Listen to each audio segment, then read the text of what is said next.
Hello student, मैं राजकुमार आप सभी साथियों का एक बार फिर से स्वागत करता हूं अपने परिवार पीवीआर स्टडी में। साथियों, जैसा कि आप जान रहे हैं कि इस समय हम सीटेट और यूपीटेट की क्लास देख रहे हैं। आज आपका चौथा दिन है। आज हम पढ़ेंगे इकाई अंक ज्ञात करना। इकाई, दहाई, सैकड़ा, हज़ार, दस हज़ार, लाख, ये तो आप लोग जानते होंगे, गिने हैं ना। तो इसमें मैं आपको थोड़ा सा परिचय करवा दूँ। जैसे अगर ये नंबर लिखा है, ये देखिए इधर ध्यान से, तो हम लोग क्या गिनते हैं इसको, ऐसे तो पढ़ते हैं ना, इकाई, दहाई, सैकड़ा, हज़ार, दस हज़ार, लाख, फिर यहाँ कोई होगा 10 लाख, करोड़, 10 करोड़, ऐसे पढ़ते हैं ना। इसे इंडियन नंबर सिस्टम कहा जाता है। अगर इसे हम इंटरनेशनल नंबर सिस्टम में पढ़ेंगे तो इकाई दहाई नहीं पढ़ेंगे। वहाँ क्या पढ़ते हैं पता है? वंस, टेंस, 100, फिर 1000, फिर 10,000, 100,000, फिर उसके बाद होता है क्या, मिलियन। मतलब समझ रहे हो ना। फिर वहाँ पे जो काउंट किया जाता है, देखो हिंदी इंग्लिश उसकी जो भी करोगे वो सब अलग प्रकार के होगी। वैसे हिंदी में तो उसको काउंट करते हैं ना इंटरनेशनल में, लेकिन हमें सिर्फ इंडियन नंबर सिस्टम के बारे में बात करना है यहाँ पे। तो इकाई अंक अगर मैं पूछूँ इसमें क्या है, तो आप कहोगे ये लास्ट वाली जो गिनती वो इकाई अंक है। सिंपल सी बात है। अगर मैंने लिखा 16, अगर मैं बोलूँ इसमें इकाई अंक क्या है, तो आप कहोगे 6। ये क्या होता है, इकाई अंक।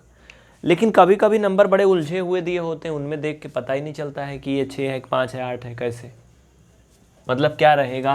वो कंप्लीट दिया ही नहीं होता, उसको आगे कुछ कंप्लीट करके तब बताना होता है। देखिए, इकाई अंक में दो तरह के सवाल पूछे जाएंगे आपसे। एक तो संख्याओं के जोड़, घटाना, गुणा, भाग से संबंधित, और दूसरा घातांकीय संख्याओं में इकाई अंक ज्ञात करना। जोड़, घटाना, गुणा, भाग, जैसे एग्जाम्पल एक ये ले लीजिए, इसको दोनों को जोड़ना है, प्लस का साइन लगा है और कह रहा कि इसमें इकाई अंक ज्ञात कीजिए।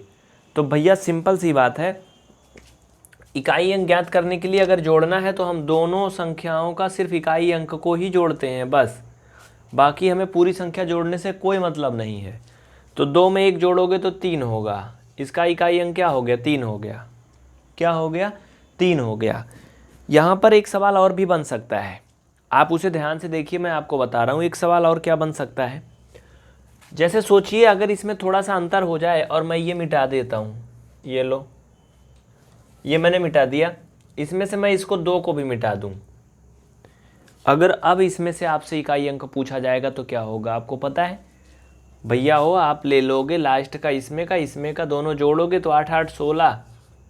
अब इकाई अंक 16 थोड़ी होगा, इकाई अंक में ओनली 1 डिजिट तक सीमित होता है, 2 डिजिट नहीं होता।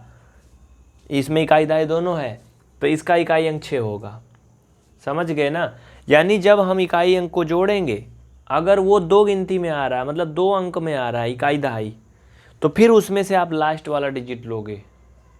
ये बात समझ में आई ना, ये तरीका होता है। ये आपका था जब जोड़ना घटाने के रूप में रहे तब। अगर उसी तरह से इसमें माइनस भी लगा है तब भी आप ऐसे ही करोगे। यहाँ पे अगर माइनस लगा है तो इकाई अंक 0 होगा, क्योंकि 8 से 8 घटाओगे 0 आएगा। ठीक। और अगर मान लो कि यहाँ से हमने क्या किया, थोड़ा चेंजिंग कर दिया। देखिए हमारा ये मतलब है कि आपको अच्छे समझ में आ जाए। यहाँ पे 9 कर दिया और यहाँ पे ये 8 कर दिया। अब आप मुझे कमेंट करके बताओ इकाई अंक क्या होगा। जल्दी सभी बच्चे बताएंगे जितने जुड़े हैं। देखिए बहुत से छात्र जुड़े हैं, संध्या, पूजा, और कौन है, अमित, अनंत, ध्रुव, विनीता, सुधांशु। सर आपको रिप्लाई कर रहे होंगे, देखिए पीले कलर में आ रहा होगा नीचे रिप्लाई। मैं कमेंट पढ़ता हूँ, बहुत टाइम लगता है यार, तो इसलिए निवेदन है आपसे, मैं कमेंट नहीं पढ़ सकता किसी का, ठीक है। चलिए, घातांकीय संख्याओं में क्या करते हैं, इनको भी हम लोग हल करते हैं, सिंप्लीफाई करते हैं, लास्ट में जो कुछ परिणाम आता है उसी के आधार पे बताते हैं। तो 2 की पावर 4 एकदम सिंपल सा क्वेश्चन है, बहुत आसान है ये। इसका यही मतलब होता है ना, 2 दूना 4 दूना 8 दूना 16। 16 का इकाई अंक क्या है, 6 है ना। यानी इसमें जो है इकाई अंक अगर आपसे पूछेगा तो 6 होगा। ये बात समझ में आई। ये थे आपके सिंपल वाले सवाल। अब चलो आगे देखते हैं क्या कैसे होगा। अभी क्लास को पूरा देखना। बहुत से छात्र क्या हैं जो यूट्यूब पे वीडियो आता है पूरा नहीं देखते, भाग जाते हैं। तो भैया अगर पढ़ना लिखना है तो पूरा देखा करो यार, नहीं कुछ समझ में नहीं आएगा। देखिए कुछ और भी सवाल आप लोग देखिए। ये तो ठीक है, फिलहाल नॉर्मल सा आप लोग कर लेंगे। अगर इसमें इकाई अंक ज्ञात करना है तो हमें पूरा नहीं जोड़ना सबको, कोई मतलब नहीं है। हम दोनों संख्याओं का लास्ट का डिजिट जोड़ देंगे, इकाई अंक जोड़ देंगे। तो 7 और 4 अगर आप ऐड करोगे भाई साहब तो 11 होगा ना यार। और इसका जो इकाई अंक है वही क्या होगा, आंसर होगा। ये हो गया आंसर, ठीक है।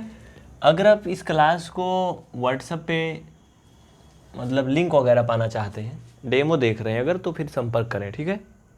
चलिए, और अगर ऐप में है तो हर रोज़ ईमानदारी से पढ़िए, नोट्स ज़रूर बनाइए, तभी मज़ा आएगा, नहीं तो कुछ होगा नहीं। ये सवाल थोड़ा सा समझने लायक है। अक्सर हमने देखा कि हम इकाई अंक को जोड़ घटा लेते हैं।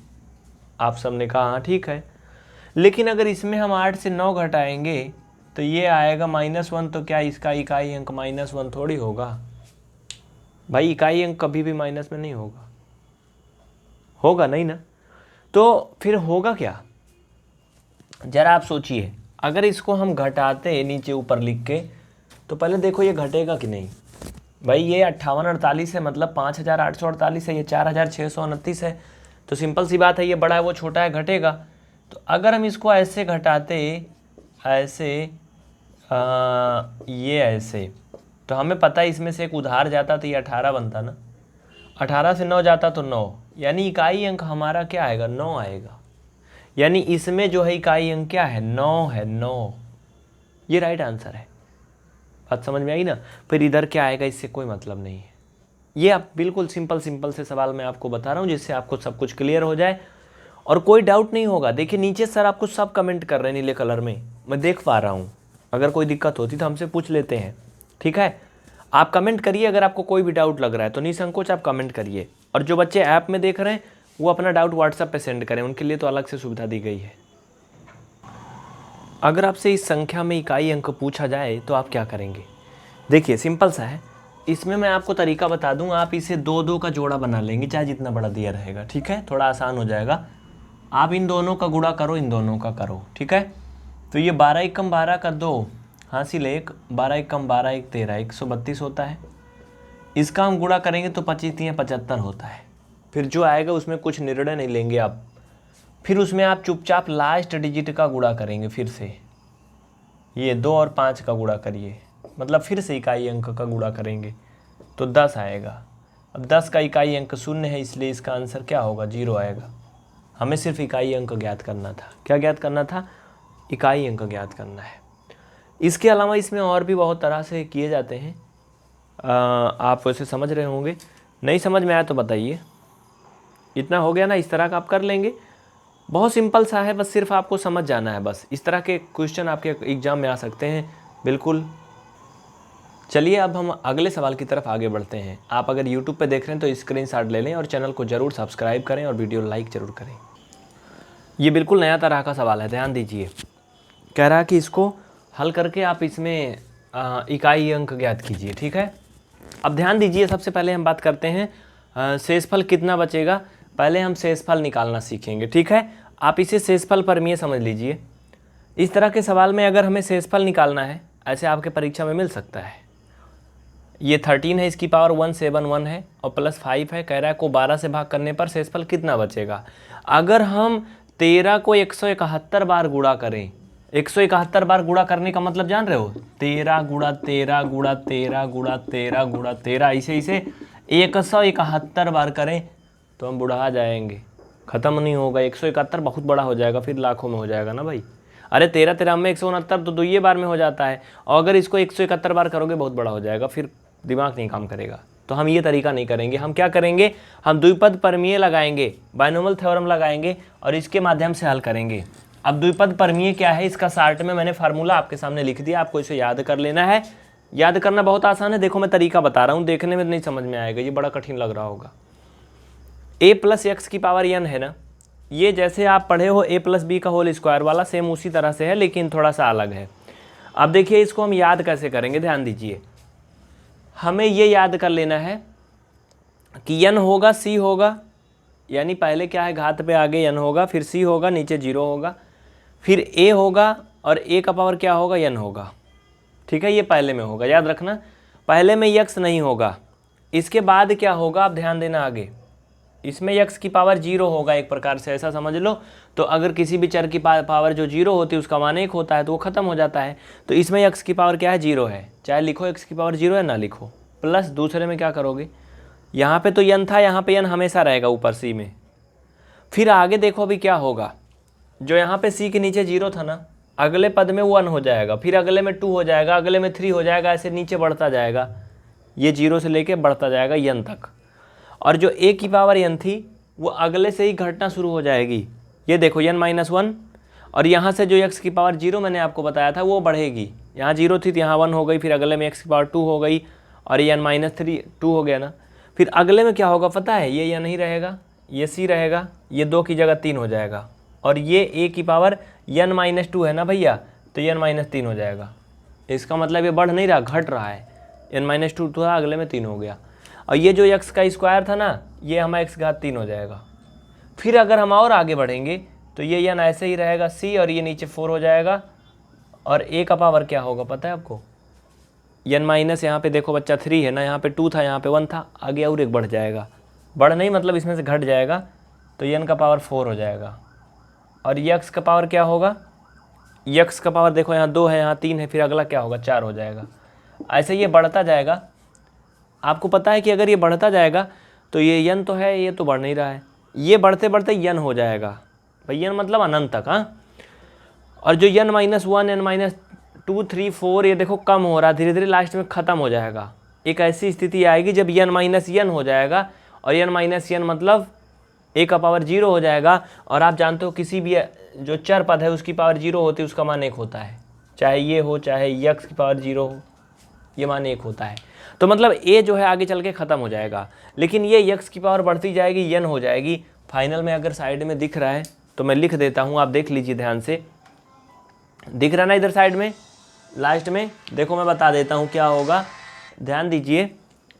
इधर साइड में ये n तो ऐसे ही रहेगा, c रहेगा यहाँ डाट डाट करने के बाद में, थोड़ा गड़बड़ लग रहा है इसलिए मैं यहाँ नहीं लिखूँगा, नीचे लिख देता हूँ जिससे आपको कन्फ्यूज ना हो। ये डाट डाट डाट रहेगा, नीचे लास्ट में जब ख़त्म होने लगेगा तो n c n, और a तो ख़त्म हो जाएगा भैया, x की पावर n यही बचेगा, ये लास्ट में है। ठीक है, ये कब है, लास्ट में एकदम, ये फार्मूला है। इसमें मान रखना बहुत आसान है, सिंपल सा है। अब कहोगे इसका मान में कैसे रखेंगे, देखो जो 5 है ना उसको छोड़ दो, अभी जो 5 है उसको छोड़ दो, आप 13 का पावर जो 171 है उसको हल करो बस। अब देखिए हम क्या करेंगे, 5 को यहीं पे ऐसे छोड़ देंगे, 5 को अभी नहीं ले चलेंगे, हम हल करने की कोशिश करेंगे 13 की पावर जो 171 है, इसे हम लिख सकते हैं 12 + 1, भाई 13 को लिख सकते हैं ना इतना, इसकी पावर 171 लगा दीजिए। और हम इसका फार्मूले में अब यूज करेंगे। देखिए इसको हम a मानेंगे, इसको x मानेंगे, और 171 को क्या मानेंगे, n मानेंगे। आप चाहे तो इसको लिख लीजिए, माना, पहले इसको समझ लो फिर बाद में आगे अभी ट्रिक वाला बताऊंगा। माना यहाँ पर a बराबर जो है 12, और x है ना एक बार, x बराबर 1, क्या है, x बराबर 1, और n बराबर क्या है 171। ये चीज़ आप समझ लिए, नीचे सब में मान रखना है। चलिए मान रख देते हैं, मान रखने के बाद आप देखोगे इसका एक परिणाम आएगा, वो जो आएगा मैं उसको ऊपर लिख के दिखा दूँ आपको, या नीचे ही चलो लिख देता हूँ। देखिए जब हम इसको रखेंगे इसमें मान, तो इसको कुछ ऐसे सजा के रखेंगे। यहाँ पे आप लिखो 12 + 1 का पावर 171 इक्वल, देखिए n का मान 171 है तो n की जगह पे 171 c 0, a का मान 12 है तो ये 12 रहेगा, n का मान 171 है तो यहाँ भी 171 है ना, यही तो होगा, कुछ और होगा, जल्दी क्लियर करो उसके बाद आगे बढ़ते हैं हम, फिर समझ लो पहले। ठीक है, आगे बढ़ोगे क्या होगा, ये मैंने इसमें मान रख लिया। अब प्लस अगला 171 C1 A का मान रख दीजिए 12, क्यों a का मान 12 माना था ना, n का मान 171, लेकिन आप यहाँ ध्यान देना, अब n का मान 171 नहीं होगा, क्यों, क्योंकि यहाँ देखो a का पावर n है, दूसरे में a का पावर n-1 है, तो भैया n-1 का मतलब 171 से 1 करोगे तो 170 हो जाएगा, और x का पावर यहाँ पे 1 हो जाएगा। यहाँ पे देखो x था ही नहीं तो मैंने नहीं लिखा था, यहाँ पे x का पावर 1, x का पावर 1 का मतलब 1 की पावर 1। ठीक है, आगे देखो ये 171 ऐसे ही रहेगा, c नीचे एक बढ़ता जाएगा 0 1 2। अब यहाँ पे जो 12 है उसकी पावर कितना होगी, आपको पता है, यहाँ 71 था, फिर यहाँ 70 हुआ, फिर यहाँ 169 होगा, क्योंकि एक एक कम होता जाएगा। और x की पावर क्या होगी, बढ़ती जाएगी, 2 है ना, तो यहाँ पे 2 हो जाएगा। इसी तरह से आप इसको लिख डालो, चाहे जितनी बार लिख डालो। ये लो, ये 3 हो जाएगा, 12 का पावर 168 हो जाएगा और 1 का पावर 3 हो जाएगा। ऐसे बढ़ते जाएंगे बढ़ते जाएंगे बढ़ते जाएंगे, लास्ट में क्या आएगा? लास्ट में क्या आएगा बताओ? अरे भाई सिंपल सी बात है, लास्ट में अगर बढ़ते जाओगे आगे तो ये तो बढ़ेगा नहीं, ये बढ़ रहा है, ये बढ़ रहा है, ये लास्ट में जा करके 171 हो जाएगा, नीचे ऊपर दोनों 171 हो जाएगा ना। बोलो हो जाएगा कि नहीं कहीं जा करके? यार नीचे बढ़ रहा है, 3 हो रहा, 4 हो रहा, 5 हो रहा, बढ़ता जा रहा ना। नीचे क्लियर हो रहा ना आपको? कोई दिक्कत होगी तो बता दीजिएगा। देखो थोड़ा सा गंदा हुआ, मैं इसको साफ़ कर देता हूँ, बिल्कुल टेंशन मत लेना, अगर ध्यान से देखेंगे तो सब समझ में आएगा। यहाँ पे देखिए सी है, ये सी जो मैंने लिखा था हर जगह। नीचे यहाँ पे देखो 2 है तो यहाँ पे 3 होगा, ये 12 है 12, और 12 का पावर 168 है, इंटू 1 है, 1 की पावर 3 है। ऐसे बढ़ता जाएगा आगे तो क्या होगा? डॉट डॉट कर दो। आगे जाने पे एक ऐसा स्थिति आएगा जब 171 ऐसे ही रहेगा, सी रहेगा, नीचे ये बढ़ के 3 के बाद 4 होगा, 5 होगा, 6 होगा, 7 होगा, 8 होगा, बढ़ता बढ़ता लास्ट में 171 भी हो जाएगा। और सी का पावर जो है भाई, सी तो ऐसे ही रहेगा, जो 12 है इसकी घात देखो घट रही है, घट रही ना। यहाँ से अगर देखते चलो तो 12 की 171 थी, 70 हुई, फिर यहाँ 69 हुई, 68 हुई, यहाँ पे क्या होगी? 67 होगी, नहीं हाँ 67 होगी, फिर 66 होगी, ऐसे से कम होती जाएगी। एक ऐसा समय आएगा जब इसकी घात 0 हो जाएगी। क्या हो जाएगी भैया? इसकी घात 0 हो जाएगी। और एक थी और क्या था? 1 था, 1 की पावर भी 171 हो जाएगी। क्या हो जाएगी? 1 की पावर 171 हो जाएगी। यहाँ पर आपको एक चीज़ समझ में आ रहा होगा, वो क्या समझ में आ रहा है कि ये जो दिया है इसका मान 1 हो जाएगा पूरे का। क्या हो जाएगा? इसका मान 1 हो जाएगा। 1 क्यों हो जाएगा? अभी मैं आपको दिखा रहा हूँ 1 क्यों हो जाएगा, ध्यान दीजिए। आप लोग इसको नोट कर लीजिए तो फिर हम ऊपर बताते हैं आपको। जल्दी करिए, नोट कर लीजिए, मैं मिटाऊंगा क्वेश्चन, सिर्फ क्वेश्चन मिटाऊंगा, सलूशन नहीं। हो गया ना? जल्दी करिए। देखिए इतना करने के बाद आप लिखेंगे, इसमें से जो भी पद दिए गए हैं सभी 12 से पूर्णतः विभाजित होंगे और शेषफल 0 होगा। आप करके देखेंगे, अगर 12 का पावर 171, ये 170 और 169, 168 जो भी है, जो भी आएगा सब 12 से पूर्णतः विभाजित होगा। शेषफल क्या होगा? 0 आएगा। मतलब ये सब पूरी तरह से ख़त्म, इनका कोई मतलब नहीं होगा। लेकिन लास्ट में अगर आप देखोगे यहाँ इसका पावर 0 है और ये 1 है, तो फाइनल में आपका अंतिम वाला पद बचेगा। आप कह सकते हो फिर कितना बचेगा?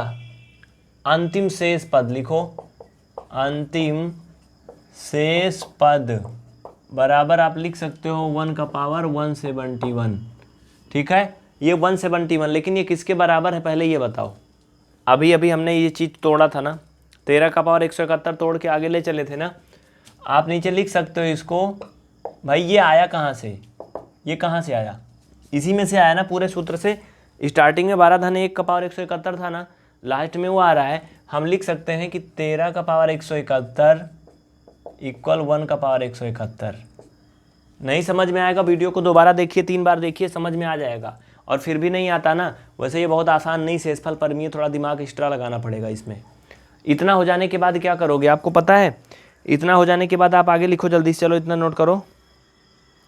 171 धन 5 का अंतिम 2 पद लिखो, जल्दी लिखो फट से। क्या बोला मैंने? जल्दी आप लोग लिखो। इसको मैं मिटा के साइड में लिखता हूँ पूरा अच्छे से, ठीक है, जिससे आपका टाइम वेस्ट ना हो। चलिए आप जल्दी से इसको लिख लीजिए, ज़्यादा टाइम आपका वेस्ट ना हो, इसलिए हमने पूरी कोशिश किया है कि आपको सब समझ में आ जाए जल्दी से। अब ध्यान दीजिए, इतना तो आप समझ गए थे कि 13 का पावर 171 इक्वल 1 का पावर 171 बचा था। अब जो ये मुख्य सवाल था, मुख्य क्वेश्चन में यही था ना, कह रहा था कि इसको 12 से भाग देने पे शेषफल कितना बचेगा। इतना का अंतिम 2 पद जो है क्या क्या बचेगा भैया? एक तो 1 का पावर 171 बच रहा था, दूसरा क्या था? 5 था। यानी कुल मिला के हमारे ये कहने का मतलब है कि 13 का पावर जो 171 था वो बराबर हो गया था 1 का पावर 171 के। भाई बराबर हो गया था ना जब हमने हल किया था। तो लास्ट में क्या किया हमने? जैसे 13 का पावर 171 धन 5 है, हमने कर दिया 1 का पावर 171 धन 5। तो 1 का पावर 171 चाहे करो चाहे 2000 करो, मान तो एक ही आएगा। इसका मान 1 आ गया, ये 5 इक्वल हो गया 6, यानी शेषफल 6 बचेगा। ये था शेषफल परमीय। वैसे हम उसमें से काफ़ी बच्चों को नहीं समझ में आया, मुझे पता है, कमेंट में देख पा रहा हूँ। कोई बात नहीं, शेषफल परमीय का वीडियो हम अलग से आपको फिर से दे देंगे, कोई टेंशन की बात नहीं है। कोशिश करेंगे अगली क्लास में और बेहतर तरीके से आपको समझा देंगे, लेकिन आप कोशिश ज़रूर करिए। तो ये क्लास आप देख पाते हैं हर दिन चलती है, हर रोज़ चलती है, केवल संडे को नहीं चलती है। बाकी हर दिन कहाँ चलती है? PVR स्टडी के चैनल नंबर 2 पर। वैसे आप इस क्लास को PVR स्टडी इलाहाबाद चैनल पे भी देख पा रहे होंगे, क्योंकि स्टार्टिंग में कुछ वीडियो डेमो के रूप में आते हैं, ये आपको पता है ना। तो भैया करना क्या है आपको? PVR स्टडी 2.0 चैनल को आज ही यूट्यूब पे सब्सक्राइब करें। देखिए डिस्क्रिप्शन में लिंक दी गई होगी, नहीं दी होगी तो बाद में मिल जाएगी, और आप पढ़ सकते हैं। PVR स्टडी का टेलीग्राम चैनल जरूर ज्वाइन करें, जिसकी लिंक भी वीडियो के डिस्क्रिप्शन में दी गई होगी। अगर आप इस वीडियो को यूट्यूब या फेसबुक या इंस्टाग्राम पे डेमो के रूप में कहीं भी देख पा रहे हैं, तब हो सकता है आप इस क्लास को PVR स्टडी ऐप में देख पा रहे होंगे। अगर आपने कोर्स लिया होगा तो आपको सिस्टम से सारा वीडियो मिल रहा होगा। तो ऐसी स्थिति में आपको डिस्क्रिप्शन और ये सब चीज़ से कोई मतलब नहीं है, ठीक है। क्योंकि जो भी कोर्स करवाया जाता है उसमें से अधिकांश वीडियो यूट्यूब, फेसबुक या फिर फ्री प्लेटफॉर्म पे भी पब्लिश होते हैं, लेकिन पूरा कभी नहीं होता है, ठीक है, अधिकांश होते हैं। आज के लिए बहुत बहुत धन्यवाद आप सभी को। आप सभी इस वीडियो को खूब शेयर करिए, ज़्यादा से ज़्यादा शेयर करिए, जिससे कि ज़्यादा से ज़्यादा बच्चे पढ़ सकें। अगर आप इसे ऐप में देख रहे हैं तो आप कुछ भी मत करिए, सिर्फ और सिर्फ पढ़ाई करिए और नोट्स बनाइए और रिवीजन करते रहिए। जय हिंद।